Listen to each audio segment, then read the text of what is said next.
दो दिन बैंकों की हड़ताल है। सार्वजनिक क्षेत्र के बैंकों के निजीकरण का विरोध किया जा रहा है। मोदी सरकार के फैसले के खिलाफ ये हड़ताल बुलाई गई है और United forum of bank unions की हड़ताल है। करीब 10 लाख बैंक कर्मचारी हड़ताल करने वाले हैं और बैंक यूनियंस और वित्त मंत्रालय में बैठकें भी हुई हैं और सभी बैठकें विफल हुई हैं। बैंकों की हड़ताल में 9 बैंक यूनियंस हिस्सा ले रहे हैं।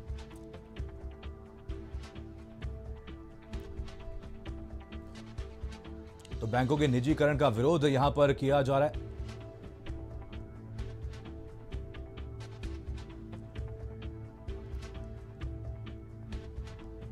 चलिए इसी खबर पर ज्यादा जानकारी के साथ हमारे संवाददाता जुड़ गए हैं। अवैस हमारे संवाददाता दिल्ली से जुड़े, विवेक हमारे संवाददाता कानपुर से जुड़े हुए। सबसे पहले रुख करेंगे कानपुर का। विवेक, आपसे जानना चाहेंगे कैसी तस्वीरें आप देख पा रहे हैं। एक बड़ा फैसला यहां पर बैंक कर्मचारियों की तरफ से लिया गया, बैंक यूनियंस की तरफ से लिया गया है, उसका क्या कुछ असर कानपुर में देखने को मिल रहा है? देखिए मनीष, अन्य शहरों की तरह यहाँ कानपुर में भी जो है पूरी तरह से हड़ताल है। हम आपको यहाँ पर कुछ तस्वीरें दिखाना चाहते हैं कि ये देखिए, ये जो एसबीआई बैंक है ये पूरी तरह से यहाँ पर बंद कर दिया गया है और जो यहाँ पर कर्मचारी है वो पूरी तरह से हड़ताल पर है। यहाँ पर गेट पर ताला लगा हुआ है और इस बैंक को पूरी तरह से बंद कर दिया है। ऐसे कई बैंकें हैं यहाँ पर जो पूरी तरह से बंद है और यहाँ सबसे बड़ी बात है पूरी तरह से काम काज जो है पूरी तरह से ठप पड़ा हुआ और यहाँ पर कुछ लोग भी आए हुए हैं। हम जानना चाहेंगे कि ये लोग कहाँ से आए हैं और किस काम को लेकर आए थे और किन किन दिक्कतों का सामना करना पड़ रहा है। क्या नाम है आपका? मेरा नाम अंकित शर्मा है। अंकित जी, कहाँ आए थे आज? बैंक आए थे, बैंक से आज बंद है तो काफ़ी दिक्कतों का सामना करना पड़ रहा है। थोड़ा हर जगह बैंक बंद है। आज मुझे बैंक में काम भी था, तो इस वजह से। क्या पैसे ऐसा निकालने आए थे? हाँ जी, पैसा निकालना, थोड़ा काम भी था बैंक में, इस वजह से बहुत दिक्कतों का सामना करना पड़ रहा है आज तो। और कल भी बैंक बंद है तो इस वजह से काफ़ी दिक्कतें का। क्या पहले से जानकारी नहीं थी आपको? नहीं, पहले से जानकारी नहीं थी मुझे, आज ही पता चला। तो मनीष, ऐसे कई लोग हैं यहाँ पर जो आपने अपने कामों से आ रहे हैं, पैसा निकालने आ रहे हैं, कुछ लोग चेक लगाने आ रहे हैं, लेकिन यहाँ पर जो है बैंक बंद है, कुछ लोगों को जानकारी नहीं है, तो ऐसे लोगों को यहाँ पर कई दिक्कतों का सामना करना पड़ रहा है। मनीष, बिल्कुल। चलिए अवैस भी हमारे संवाददाता दिल्ली से जुड़े हैं। अवैस, जानना चाहेंगे यहाँ पर किन किन मुद्दों को लेकर के हड़ताल बुलाई गई है? निजीकरण के खिलाफ बैंक यूनियंस की तरफ से हड़ताल तो बुलाई गई, लेकिन इस दौरान क्या कुछ और मांगे की गई हैं? देखिए, मुख्य मांग जो है वो निजीकरण के खिलाफ ही है। United forum of bank unions की तरफ से हड़ताल बुलाई गई, जिसमें लगभग 9 से ज़्यादा बैंक यूनियंस जो हैं वो शामिल हो रहे हैं और लगभग 10 लाख से ज़्यादा कर्मचारी जो हैं वो देश भर में हड़ताल करेंगे। इसका सीधा असर जो है वो सरकारी बैंकों पर ही पड़ेगा। हालांकि अभी अगर बात की जाए, जिस तरह से बजट पेश हुआ उसमें लगभग उस वक्त देश में 12 सरकारी बैंक थे और ये जो मर्जर होने जा रहा है, अगर ऐसा होता है फ्यूचर में, तो 10 ही सरकारी बैंक जो हैं वो रह जाएंगे। यानी सरकारी बैंकों का प्राइवेटाइजेशन जो है वो सरकार करना चाहती है। सरकार का टारगेट है कि 2020 और 21 का जो वित्तीय वर्ष है उसमें ज़्यादा से ज़्यादा कमाई की जा सके, क्योंकि कोरोना लॉकडाउन की वजह से बहुत ज़्यादा नुकसान जो है वो देश की अर्थव्यवस्था को हुआ है। ऐसे में कई बैंकों में फ्रॉड के मामले भी देखने में सामने आए थे। हालांकि ये भी कहा जा रहा है कि सरकारी बैंकों में अगर एटीएम की व्यवस्था की बात की जाए तो एटीएम किसी भी तरह से बंद नहीं होंगे, वहाँ पे काम सुचारू रूप से चलता रहेगा एटीएम का और ऑनलाइन ट्रांजेक्शन चलते रहेंगे। लेकिन बैंकों के अंदर जो सुविधाएं दी जाती हैं, चाहे आप कैश डिपॉजिट करना हो, जमा करना हो, निकालना हो, या फिर बैंक में अगर आपको चेक से संबंधित जो काम है वो करने हो, या फिर इंश्योरेंस या फिर लोन से संबंधित जो काम है, उसमें थोड़ा सा असर जो है वो पड़ सकता है। इस वक्त मैं जंतर मंतर के पास जो एसबीआई का बैंक है वहाँ पे मौजूद हूँ। हालांकि अभी भी कर्मचारी जो हैं वो लगातार आ रहे हैं। कुछ लोग जो हैं वो भी यहाँ पे पहुँचे हैं, लेकिन अभी काम जो है वो बैंकों का शुरू नहीं हुआ है। कर्मचारी अभी पहुँच ही रहे हैं। तो 10 बजे का समय होता है बैंक खुलने का, हो सकता है थोड़ी देर बाद जो है यहाँ पे हड़ताल शुरू हो। तो फिलहाल देश भर में इसका असर जो है वो देखने को मिला है। कोलकाता में, केरला में और दक्षिणी भारत में अगर कहा जाए तो सबसे ज्यादा असर जो है आगरा से हमारे संवाददाता कपिल भी जुड़ गए हैं। कपिल, आपसे जानना चाहेंगे यहाँ पर निजीकरण को लेकर के बैंक यूनियंस की तरफ से हड़ताल तो बुलाई गई है, लेकिन क्या ये फैसला भी लिया गया है? आज प्रदर्शन भी देखा जा सकता है कर्मचारी द्वारा। मनीष, अगर बैंकों की बात की जाए तो ताजनगरी आगरा के संजय प्लेस में मैं मौजूद हूँ और यहाँ की सबसे बड़ी जो ब्रांच है एसबीआई ब्रांच है और यहाँ पर लगातार जनता के लिए काम बंद कर रखा है। कर्मचारी जरूर अंदर बाहर आ जा रहे हैं, साफ सफाई जैसी व्यवस्थाएं वो चल रही है, लेकिन निजीकरण के विरोध में पूरी तरीके से 10 लाख जो कर्मचारी हैं पूरे देश में हड़ताल पर है।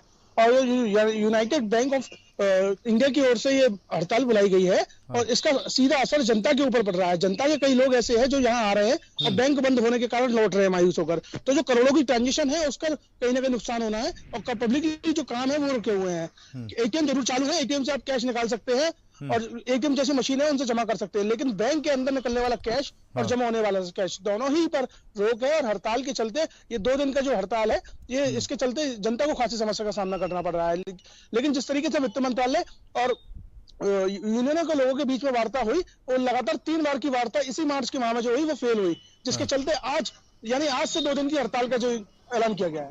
बिल्कुल, नरेंद्र भी हमारे साथ, हमारे संवाददाता मेरठ से जुड़ गए हैं। नरेंद्र, आपसे जानना चाहेंगे कैसी तस्वीरें आप देख पा रहे हैं और मेरठ में जो आम लोग हैं उनको इस हड़ताल से कितनी दिक्कतों का सामना करना पड़ रहा है?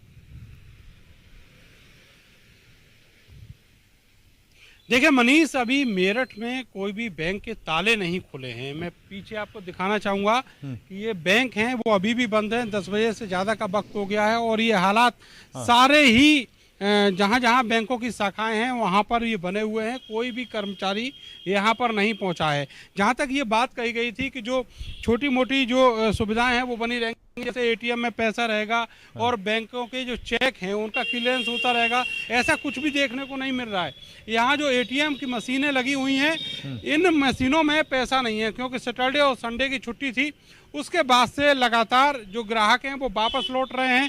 और ये जो स्ट्राइक हुई है इसकी सूचना भी ग्राहकों को नहीं थी, इसका कोई प्रचार प्रसार नहीं था, और इसी वजह से अब लोग जो हैं यहाँ दरवाजे तक आके वापस लौट रहे हैं। इस तरह की जो दिक्कतें हैं वो लगातार हो रही हैं। 10 लाख से ज़्यादा बैंक कर्मी आज स्ट्राइक पे हैं और वजह केवल एक ही है कि सरकार जिन बैंकों का निजीकरण करना चाहती है उससे ये बैंक कर्मी कहीं ना कहीं प्रभावित होंगे। 9 यूनियंस हैं बैंक की जिन्होंने इस स्ट्राइक का आह्वान किया है और ये स्ट्राइक आज और कल यानी सोमवार और मंगलवार को रहेगी। निश्चित तौर पर जो बैंकिंग से जुड़ी सुविधाएं हैं, सेवाएं हैं, वो बुरी तरह प्रभावित होंगी और मेरठ में उसका पूरा असर देखा जा रहा है।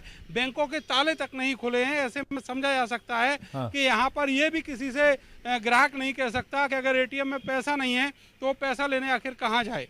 मनीष, चलिए हमारे साथ हमारे संवाददाता कानपुर से विवेक भी जुड़ गए हैं। विवेक, आपसे जानना चाहेंगे, कानपुर की अगर बात की जाए तो कौन कौन से बैंक इस हड़ताल का समर्थन कर रहे हैं?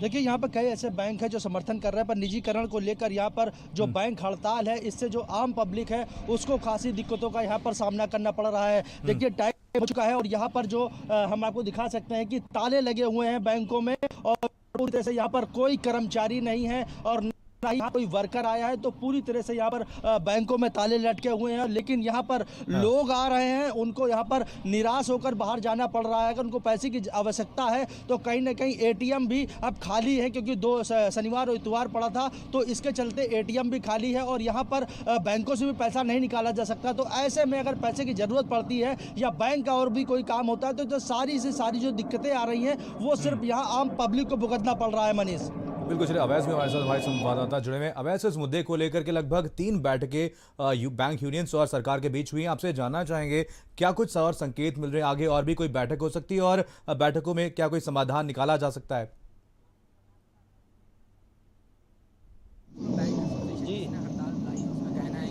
आज अगर सरकार की तरफ से कोई प्रस्ताव आता है बातचीत का या किसी भी तरह की सहमति का, आपसी सहमति का, तो हो सकता है कि ये हड़ताल भी टाली जा सकती है। लेकिन अभी तक क्योंकि कोई प्रस्ताव नहीं आया है, ऐसे में बैंक खुलने का समय हो चुका है। उत्तर प्रदेश में कई जगहों पे बैंक नहीं खुले हैं। इसके अलावा दिल्ली की अगर बात की जाए, दिल्ली में जहाँ पे मैं मौजूद हूँ वहाँ पे कर्मचारी बैंक के तो आ रहे हैं, लेकिन बैंक का काम काज जो है वो अभी सुचारू रूप से शुरू नहीं हुआ है। तो अभी भी ये नहीं कहा सकता कि दिल्ली में जंतर मंतर पर जो SBI का बैंक है वहाँ पर हड़ताल शुरू हो गई है। इस तरह से दिल्ली के कई इलाके हैं जहाँ पे बैंक हैं, वहाँ पे कर्मचारी पहुँच रहे हैं, अपनी उपस्थिति जो है वो दर्ज करा रहे हैं। हो सकता है थोड़ी देर बाद 11 बजे के बाद जो है वो बैंकों की हड़ताल पूरी तरह से जो है वो दिल्ली में देखने को मिला। हालांकि इस हड़ताल का असर जो है वो प्राइवेट बैंकों के ऊपर नहीं होगा। प्राइवेट बैंक में जो काम सुचारू रूप से है वो चलता रहेगा, लेकिन सरकारी बैंकों के ऊपर जो है वो असर देखने को मिलेगा। और खासतौर से सरकारी बैंकों में भी जो बैंक के अंदर के काम काज होते हैं, जो सुविधाएं बैंक के किसी ब्रांच से दी जाती हैं अपने ग्राहकों को, वो सुविधाएं जो हैं वो प्रभावित हो सकती हैं। लेकिन जो यूनियन है उनका ये भी कहना है कि अगर सरकार की तरफ से कोई प्रस्ताव आता है तो ये हड़ताल जो है वो हो सकता है आज के बाद कल जो है वो ना हो या आज भी टाली जाए। लेकिन अभी तक जो है हड़ताल शुरू हो चुकी है और देश भर में कई जगहों पे जो है प्राइवेट बैंक भी बंद हैं और सरकारी बैंक भी जो हैं वो बंद हैं। तो फिलहाल दिल्ली की अगर स्थिति की बात करें तो दिल्ली में अभी बैंक में कर्मचारियों का पहुंचना जो है वो जारी है। अपनी उपस्थिति जो है वो बैंक कर्मचारी दर्ज करा रहे हैं। बिल्कुल नरेंद्र, अगर यहाँ पर बात की जाए इस हड़ताल की तो बैंक यूनियंस की तरफ से 2 दिनों की हड़ताल बुलाई गई है। आपसे जानना चाहेंगे बैंक यूनियंस की तरफ से क्या कुछ संकेत मिल रहे हैं, क्या इस हड़ताल को आगे और भी बढ़ाया जा सकता है, और अगर इस हड़ताल को आगे बढ़ाया जाता है तो इसका क्या कुछ असर आम लोगों पर पड़ेगा? देखिए मनीष, ये तीसरी या चौथी बार है जब इस तरह की जो हड़ताल है वो की गई है, लेकिन लगातार 2 दिन तक ये पहले हड़ताल है। इससे पहले एक दिन की जो सांकेतिक हड़ताल थी वो की गई थी। बहुत जगहों पर ऐसी स्थिति बनी थी कि जहां केवल अधिकारी जो थे वो हड़ताल पर नहीं थे, कर्मचारी हड़ताल पर थे। लेकिन इस बार आप देखेंगे कि बैंकों में ताला लगा हुआ है और जनता परेशान है। ये एक ग्राहक हैं, यहाँ पर आए हैं। सर, किस तरह की दिक्कत आपको है और क्या समस्या थी? कब आने के लिए कहा गया था आपको? इन्होंने मुझे आज सोमवार के लिए आ जाने के लिए कहा था कि आप सुबह पहले जल्दी आ जाना और अपना एड्रेस चेंज कराने के लिए आधार कार्ड में। मैं सुबह भी पहले भी आया, दोबारा फिर आया। उससे पहले इन्होंने 2 दिन पहले कहा था कि मैं आया था तो इन्होंने फिर तब भी इन्होंने कहा ये अभी समय नहीं है। अब जैसे 2 दिन की हड़ताल है तो इसमें कितनी बड़ी दिक्कत आपको होगी? देखिए सर, ये मेरे काफ़ी काम रुके पड़े हैं कि इसमें आधार कार्ड में जो नाम चेंज होना, जो एड्रेस चेंज होना है, उसकी वजह से सारे काम रुके पड़े हैं।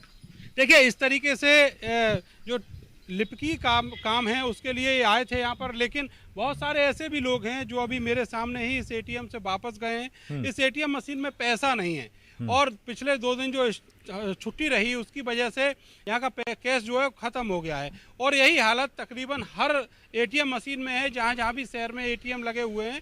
लेकिन सबसे बड़ी बात यह है कि 2 दिन की स्ट्राइक है, इसके बावजूद भी यहाँ कैश नहीं डाला गया। ये मुश्किल जो है बहुत जेन्युइन है और एक व्यवहारिक दिक्कत ग्राहकों के सामने आ रही है। उनकी जेब में अब पैसा नहीं रहा है तो वो करें तो क्या करें। ये बहुत बड़ी दिक्कत अब ग्राहकों के सामने है। जो बैंक का काम है वो तो टाला जा सकता है, लेकिन अगर जेब में पैसा नहीं है तो उससे बहुत ज्यादा परेशानी जनता को होने वाली है। मनीष, बिल्कुल। चलिए, दानिश भी हमारे साथ, हमारे संवाददाता नोएडा से जुड़ गए हैं। दानिश, लगभग सभी राज्यों में ऐसी ही तस्वीरें निकल करके सामने आ रही हैं। बैंक की तरफ से 2 दिनों की हड़ताल बुलाई गई है, जिस वजह से आम लोगों को काफ़ी दिक्कतों का सामना करना पड़ रहा है। आपसे जानना चाहेंगे, अगर नोएडा की बात की जाए तो कैसी तस्वीरें आप देख पा रहे हैं? लोगों की इतनी परेशानी हो रही है इस हड़ताल से?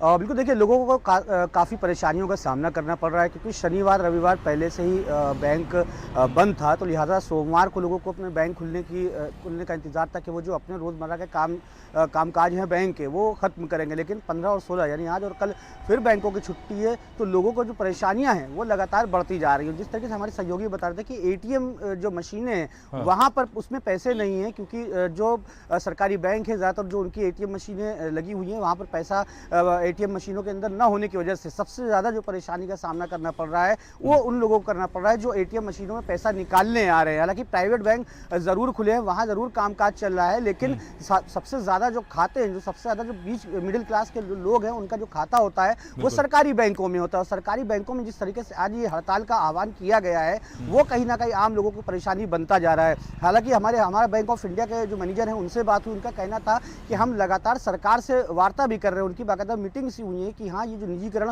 हो रहा है बैंकिंग क्षेत्र में वो ना हो, जिससे क्योंकि अगर ये निजीकरण होता है तो उसमें जो बचत खाता और जो भी लाभ आम लोगों और गरीब लोगों को मिलते हैं बैंक के द्वारा वो लाभ मिलना बंद हो जाएगा। शायद यही वजह है कि यूएफबीए और जो है अब इन्होंने जो हड़ताल करी है इन्हीं सब मसलों को लेकर करी है, निजीकरण को लेकर। तो अब जो ये हड़ताल हुई है उससे आम लोगों को सबसे ज्यादा असर पड़ रहा है। चलिए, आप सभी लोग नजर बनाए कि आप सभी से अपडेट देते हैं। फिलहाल तमाम जानकारी के लिए आप सभी का बहुत बहुत धन्यवाद। तो इसी बीच एक बड़ी खबर सामने आ रही है जहां पर तेजी से बढ़ रही है कोरोना